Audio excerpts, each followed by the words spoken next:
Siyempre, hindi maano ang Korean trip nyo kung di nyo itatry ang kanilang mga tawag doon. Di ko alam tawag doon. Kasi mga booth. Sobrang ganda. See? Got this. Oh, fresh. Ang sabi. Sa Photogray to, along Hanok Village, Iksadong, Hanok Village. Sobrang ganda. Na-addict kami. Kaya marami kaming beses na nagpa-picture. Kakaiba yung quality ng photos nila, ng camera nila. Sobrang nakaka-fresh. Parang, hello, ako pa ba to? Ganyan, parang mabubudol ka talaga na magpaulit-ulit.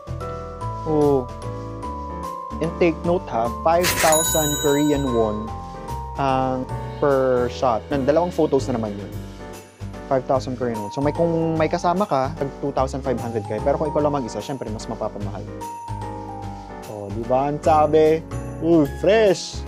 Ito naman sa Ewa, is school uniform. Ito yung mga magagandang quality ng mga picture. So, Photogray ay the best. And the film, this one, sa ano to? N Tower. Oh, when you visit Myeongdong, ito, masasuggest ko din sa inyo na gawin nyo. Because sobrang memorable din ito. Maganda rin siyang pang display, ganyan. Para meron ka ding cute na drawing ng sarili mo. So, we went to Myeongdong Caricature Art. Very cute talaga nito. Oh no! Cute ta! Ka-face ba? O, diba ka-face naman?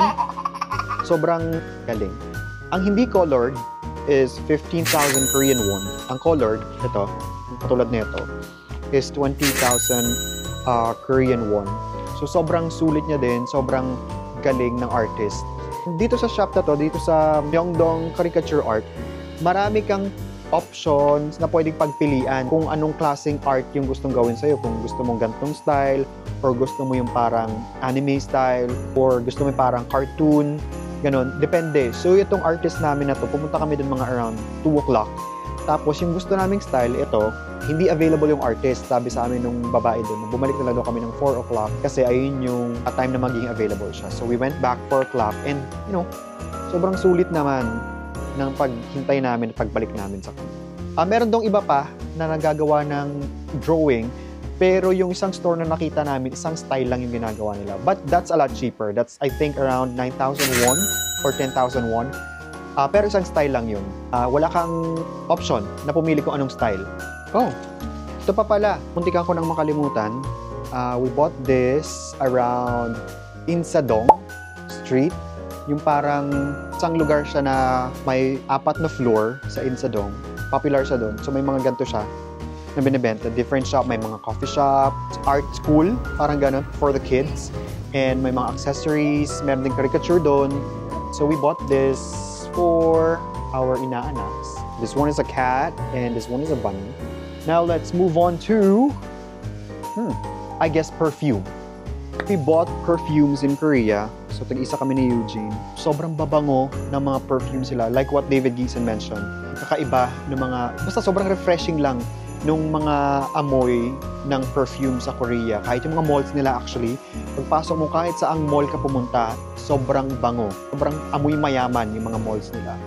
So, we went to 21, Scentmaid, and Grand Hand. Ito muna ang i-model natin, Grand Hand. Gamit ko na tong Grand Hand na to parang 3rd day kasi meron akong dalang perfume talaga. Okay.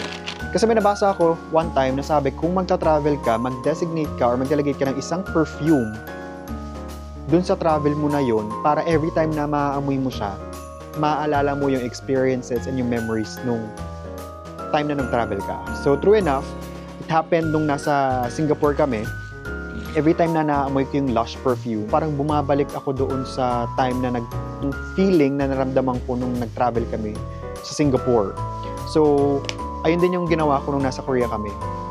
So, more on bumili kami ng perfume because I really love perfume. This one, sobrang bango. This is Marine Orchid. It's a local brand in Korea. Again, it's Grand Hand. Sobrang cute ng store nila. Sobrang parang peaceful dun sa loob. Makakahiyang mag-ingay. Yan, Grand Hand. Visit them. Marami silang store, but the one that we visited is in Sochon. Sochon area. Yung location na na-visit namin. Meron sila sa Bukchon, Sogyok, Mapo, Namsan, Dosan. But the one that we visited is dun sa Sochon. Ito mismong particular store na to. Bring me back to Korea, please. The next one is this. We bought this dun sa katabing shop na New, yung Mimi store. This one is in the scent Delight Lover. Sobrang bango na din, guys. Ayoko munang spray. And then, meron silang freebie. Kapag dalawa yung binili mo, meron kang freebie. Dalawa yung binili namin. Sa akin, sa kay Eugene. Ito ay Bergamot Coast. Wow! Uy! Amoy expensive. This is very special. Yan, kapag nag-visit kayo ng Korea, please visit 121 My Sunday Perfume Store. They gave us this cute tote bag. This very cute paper, plastic bag. Sobrang aesthetic. Sobrang ganda ng store nila, guys. Sabi ko sa inyo, lahat ng puntahan yung pasukan yung store sa Korea, sobrang aesthetic. Kaya siguro ang mamahal ng products nila kasi nag-i-invest talaga sila doon sa lugar, sa mismong store nila. They even gave us these photo cards. These are like copies lang kasi they have the original. Signed by Moonbin and Sanha of Astro. So meron din silang scent na binibenta, yung mismong ginawang scent ni Moonbin at saka ni Sanha. I was planning to buy yung kay Moonbin na scent, kaya lang I decided to create na lang my own scent. So probably next time, kapag bumalik ng Korea, I'll buy Moonbin kahit yung sa small size lang ng perfume because sobrang bango din ng ginawa niyang perfume. But the reason why I visited the 121 My Sunday Perfume is, para mag-create ng sarili kong perfume. And this is the packaging. Look at that. So posh. Iko-customize nila. They're gonna give you this.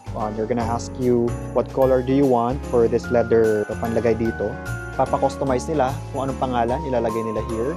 And we asked them to write our name in Korean.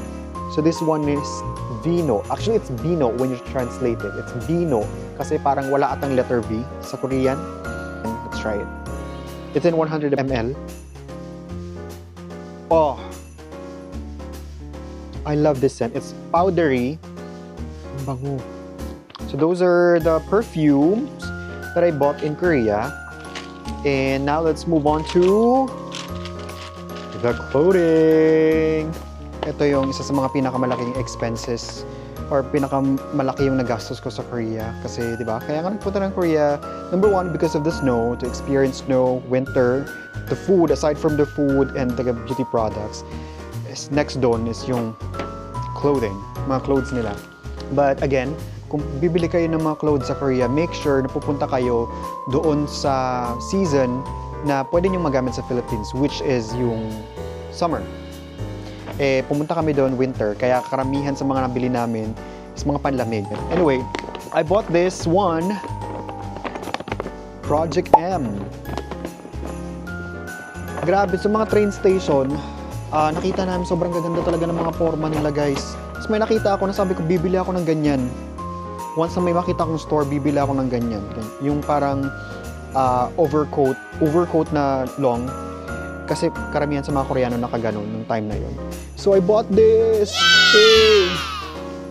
If you're a Facebook friend or if you follow me on Instagram, makikita nyo na lagi ko siyang suot. Ilang beses ko siya nasuot sa Korea para ma-ROI. The original price of this was 299,000 Korean won. But I bought this ng 50% off. So I just paid 150,000 Korean won for this. Pero still, it's expensive pa rin. For a regular person like me, na hindi naman pinanganak na mayaman, it's very expensive. So talagang pagkakaingat-ingatan ko to, gagamitin ko to sa mga winter trip ko. Probably Japan or, go back to Korea again. Ang model niyan ay si Wushik. Ako siya binili. Oh yeah. Ito pa. It's MLB, guys. Hindi ko na inuwi yung box kasi hindi siya kasya sa luggage. Anyway, I bought this kasi parang mas mura to, itong shoes and style na to sa Korea versus dun sa Philippines because I bought, kakabili ko lang ng MLB na shoes last year, mga December, nung naglakad kami ng visa, Korean visa. So, bumili ako ng white shoes sa MLB nung nakita ko sa SM Aura. Parang it cost around 5,000 yung nabili kong shoes. Tapos, yung gantong style na nabili ko ngayon sa Korea, cost around 8,000 doon sa Philippines. Kung tama yung natatandaan ko. Pero parang, oo, 8,000 siya. Correct me if I'm wrong. Pero yun nga. But this one, look! Shin! Grabe. I'm not sure if MLB is a Korean brand, pero parang Korean brand siya kasi marami naka-MLB na sapatos sa Korea. So, una namin nakitang MLB is nasa Lotte department store. Hindi kami bumili because sabi namin, hindi naman kami bibili ng sapatos. More on sa damit kami talaga. Pero nung nakita ulit namin siya, talagang sabi na, no, kailangan bumili kasi sobrang mura to compared sa nasa Philippines ka. Kasi kung sa Philippines mo ito bibilihin, I think it's around 8,000 plus. Pero dun sa Korea, nasa 5,000 plus lang to. It's 139 Korean won. And Eugene also bought a pair of shoes. Kanya naman is yung gamit niya, which is yung latest style ng MLB, yung kulay silver. And by the way, meron din siyang, dahil nga black and white yung color nito, meron siyang another sintas na black. Kasi yung sintas na nakakabit dito is white. Next, we went to 8 seconds.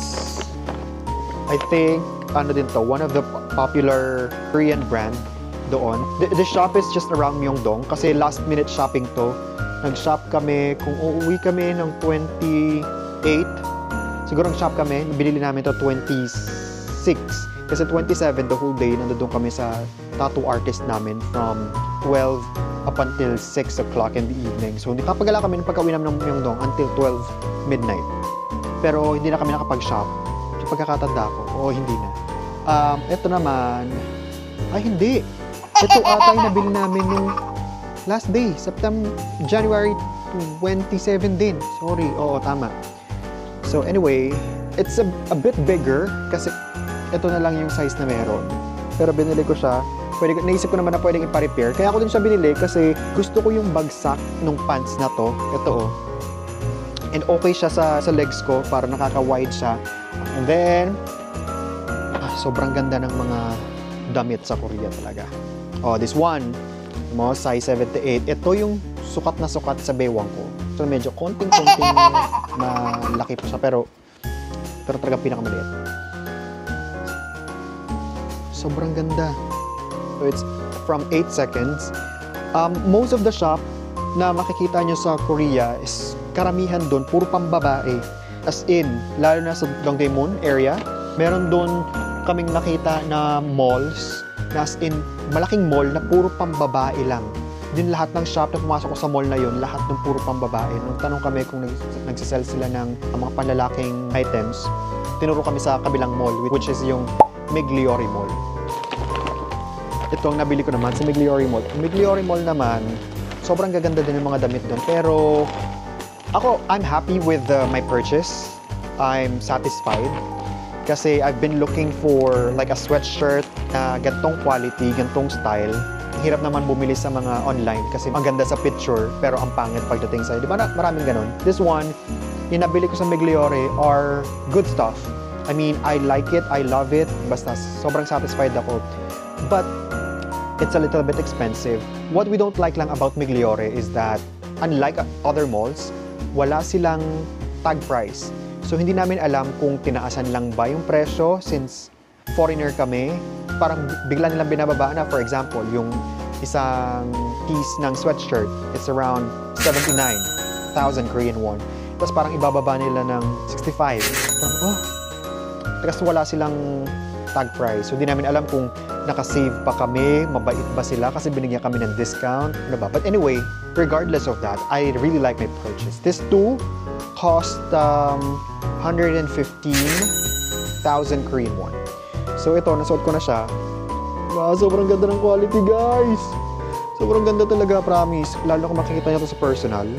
I like the fit. Gusto ko yung pagkaluwag niya, yung pagka-oversize niya. And mukha siyang mamahalin talaga. Kasi mahal naman talaga siya. Hindi siya mukhang mamahalin, mahal talaga siya. Diba? Galit ako. Yan, sobrang ganda ng quality. See? This one is giving me Songkang. Yon, Songkang vibes. And I love the color. Not sure if blue is my color, but I don't care. I love this. Sobrang ganda din niya for panlamig talaga. Hindi ko alam kung paano ko ngayon siya susutin. Magsa-summer na ngayon sa Philippines. But anyway, walang makakapigil sa akin. Susutin ko pa rin to kahit summer. Next, this earmuffs. Binili ko siya sa Nami Island kasi sobrang lamig sa Nami Island. As in, grabing lamig. Ang dinala ko lang nun ay hand gloves. This one naman is the brand Style sa Along Myeongdong din. Sobrang mahirap maghanap ng t-shirt nitong winter, kapag winter, because yun nga, most of the pieces that they are selling are, for winter. Mga jackets, hoodies, all that stuff. So, mahirap maghanap. So, sobrang lucky mo kapag nakakita ka ng t-shirt. So, nung nakita ko to, hindi ko na siya sinukat. They're very cute. Yung mga nakikita mo mga sinusuot sa mga Korean. Ay, ang ganda! Sobrang ganda, diba? Oh! Grabe, ilang beses kami bumalik sa M-Playground.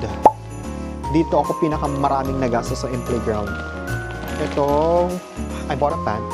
Siguro 3 beses ko itong sinukat ng magkakaibang araw. Finally, I bought it.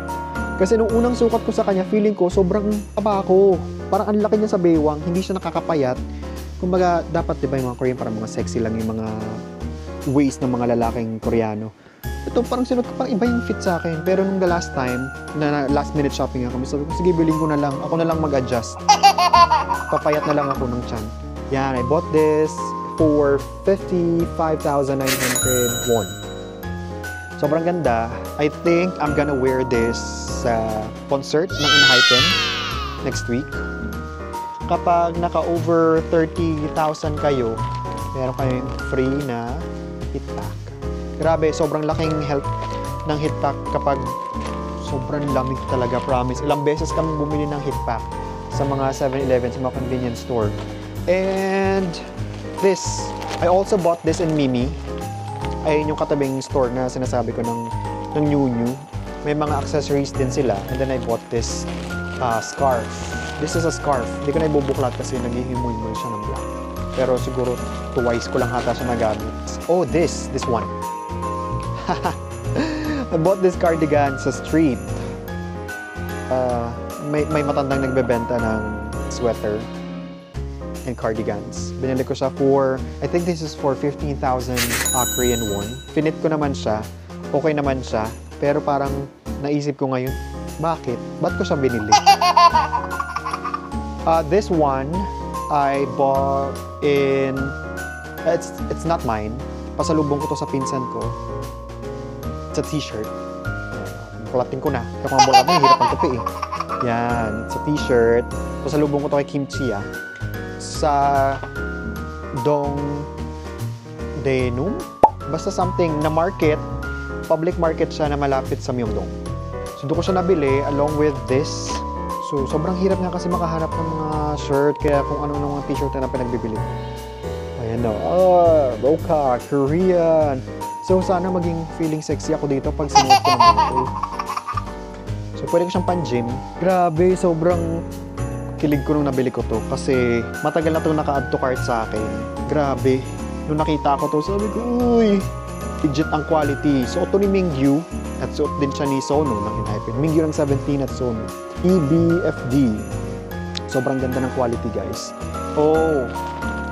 So we visited some vintage shop. Yung vintage shop sa kanila, parang unang pasok mo, isipin mo, ay, vintage shop, parang pinasosyal na vintage shop. Yung pala parang ukay lang. But no. It is ukay, but expensive ukay. Kaya nga vintage shop eh. Grabe ang mamahal na mga items nila and they are selling mga branded items talaga like Louis Vuitton, Prada, basta lahat ng mga mamahalin and mga expensive stuff. Though gamit na, but they're still good stuff, good quality. This one, grabe. Yung Adjumang pinagbilhan namin ito, sobrang bait, by the way. Kaya napabili din kami kahit sobrang expensive. Napabili ako. Eugene also got Gerbo na denim jacket. And ito, this one is around 5,000 pesos. Ganda ng quality, makapal. Parang siyang maong kapal. Ganun ang kapal niya, parang maong. Sobrang ganda ng quality, I'm telling you. Kaya kahit ganun siya kamahal, bukod sa mabait na si Adjuma, ay sobrang okay. Kaya pag bumisita ulit ako ng Korea, I'll make sure na balik ako or I'll visit one vintage shop at least and then buy a piece na worth the price. And another haul sa M Playground. So this one, kaya ako ito binili kasi V. You know, V for Vino. Yan. Hey, what's up? Oh, V. Mahirap akong bagayin ng cup. Di ko alam kung bakit. Dahil ba malaki mukha ko or what? Another sweatshirt para sa mainit na panahon ng Pinas. Sobrang ganda kasi, tsaka wala pa akong purple na damit. Meron, sweatshirt din siya. Pero iba yung galing sa Korea. Oh, so pa-second na purple ko na tong damit. Sobrang ganda niya. Kano to? 39,000 Korean won. Sobrang ganda. So can't wait na i-fit siya. Most probably baka gamitin ko din siya whenever I feel like wearing this. Kahit hindi akma sa panahon, gagamitin ko siya. And finally, nakakita nga din kami ng mga, di ba sabi ko sa inyo, mahirap makahanap ng mga t-shirt. So nakakita kami ng t-shirt sa M Playground. 25,900. The quality is good. Sobrang kapal ng tela. Pero namahalan talaga ako. Pero, yan. This one is a pasalubong. Bibigay ko sa kapatid ko, kaya dog. Kasi kamukha nito si Primo. Tagapag-alaga siya ni Primo. So, ito ang kanya. This one is mine. The white one with the pocket. Bihira kayong makakahanap ng a t-shirt sa winter. And this one, ooh, I'm sold. This is 27,900. Sa long sleeve, sobrang ganda ng quality. Ganda ng quality, guys. As in, I bought one in white, tapos black. This one, same price.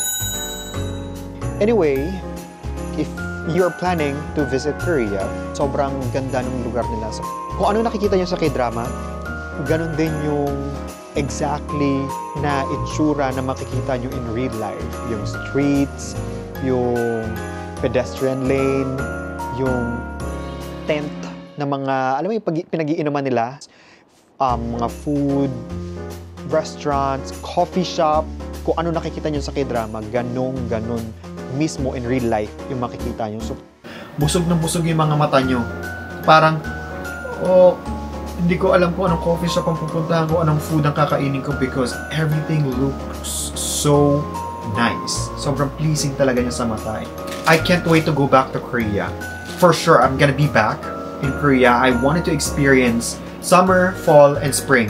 I'll do whatever it takes to be back in Korea. I'm happy, no regrets going to Korea.